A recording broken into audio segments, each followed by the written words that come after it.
tappa nella città di Sora della nona edizione della campagna educativa itinerante Una vita da social, realizzata dalla Polizia di Stato nell'ambito delle iniziative di sensibilizzazione e prevenzione dei rischi e pericoli della rete rivolte ai minori, in collaborazione con il Ministero dell'Istruzione, nell'ambito del progetto Generazioni Connesse.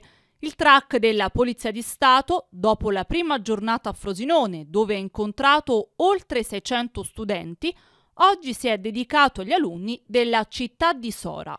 Già da stamattina alle 9 sono iniziati ad arrivare i primi ragazzi e tuttora insomma ne riceviamo abbastanza.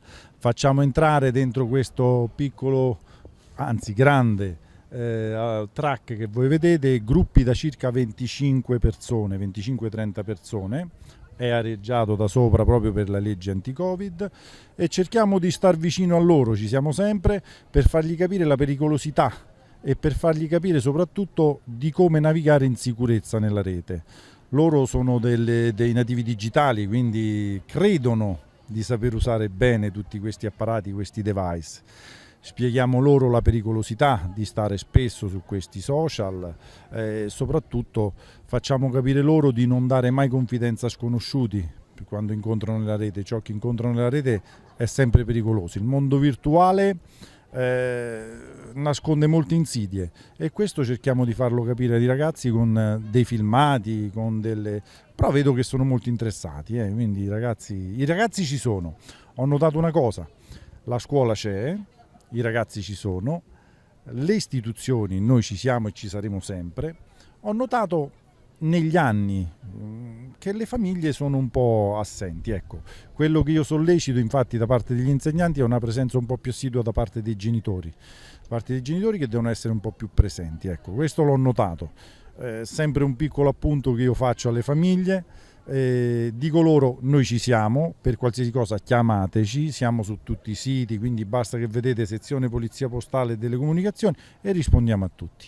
Un tour di 73 tappe su tutto il territorio nazionale che vede gli operatori della Polizia Postale incontrare studenti e insegnanti per parlare dei pericoli presenti sui social network e del cyberbullismo. Voglio ricordare ai genitori che controllare un device del proprio figlio non è che vanno a commettere un reato, vanno a violare la privacy, anzi ci sono 2 sentenze di tribunali, uno di Caltanissette ed uno di Parma, che dice proprio che rientra nei compiti genitoriali, quindi io invito tutti i genitori a controllare ciò che fanno i propri figli nel mondo virtuale. C'è un piccolo particolare, vedo che quasi tutti gli studenti sono iscritti ad Instagram. Per essere iscritto ad Instagram c'è bisogno di 16 anni, quindi debbono mentire per essere iscritti ad Instagram. Il consiglio che do a questi genitori è quello di non autorizzare i ragazzi già ad accedere a questi social che possono rivelarsi pericolosi. Loro debbono utilizzare la tecnologia, la debbono utilizzare tutta.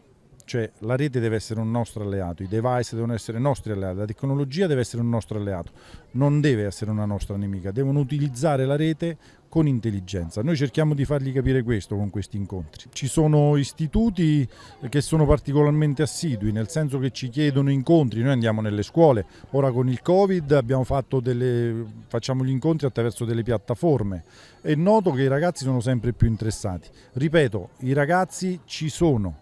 Però ho notato anche che quando facciamo gli incontri con i genitori e cerchiamo di andare loro incontro anche con gli orari eccetera eccetera, sono sempre un po' carenti, insomma, ecco, mi permetta di fare questo piccolo appunto, tutto qua.